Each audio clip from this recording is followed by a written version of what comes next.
అటువంటి వాటన్నిటి గురించి ఆయన ప్రత్యేకంగా ఆయన చెబితేనేమో అయ్యన పడవు.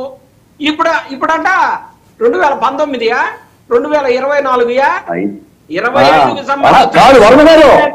2019 నుంచి 24 వరకు ఆంధ్రప్రదేశ్ లో పువ్వులు వికసించింది.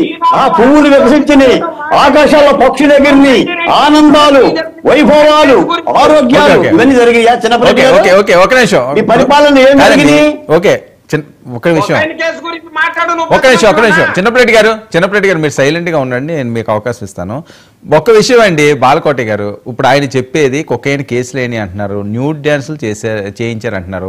మీరు 2019 నుంచి 24 వరకు అసాంఘిక చర్యలు జరిగినాయి, చాలా నాశనం చేశారు అన్నారు. దాని ఫలితం ఆల్రెడీ వైసీపీ వాళ్ళు అనుభవిస్తున్నారు. ఇప్పుడు సంగతి ఏంటో చెప్పండి.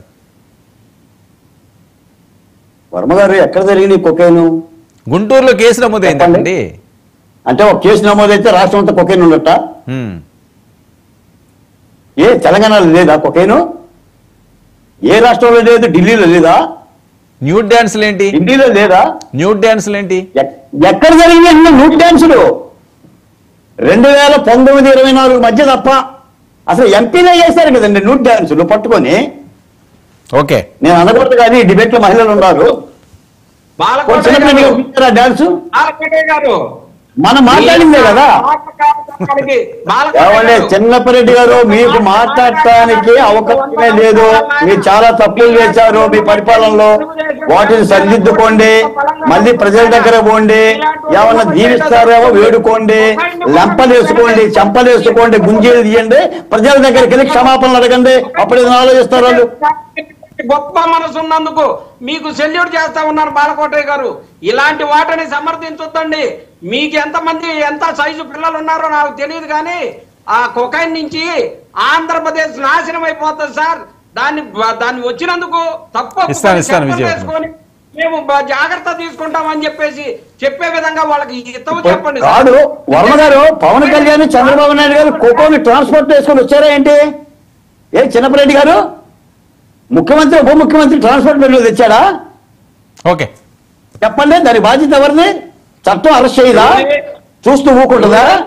కొకైన్ అమ్మమని చెప్పిందా? మీ ప్రభుత్వం అమ్మమని చెప్పిందా? సమాజంలో జరిగే నేరాలని చర్యలు తీసుకుంటారు. ప్రభుత్వం ఎందుకు ప్రోత్సహిస్తుంది కొకైన్ని? మాట్లాడటానికి కానీ ఇది ఉన్నది కదండి. డాన్సులు ప్రోత్సహిస్తున్నా ప్రభుత్వం?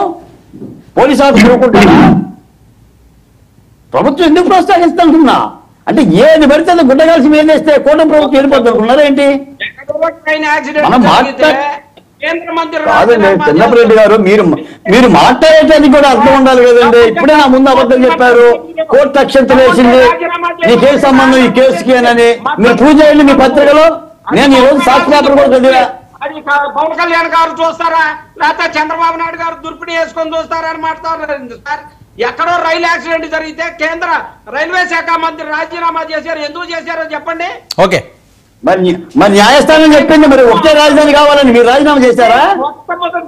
ఒక రాజధాని కావాలి, 3 రాజధానులు చెల్లదని చెప్తుంది హైకోర్టు చెప్పింది. మీరు చేశారు రాజీనామా? ఏమంటారు చేసిందా? ఏం మాట్లాడుతున్నారు మీరు? ఏమన్నా అర్థమవుతుందా సార్ మీరు మాట్లాడేదానికి?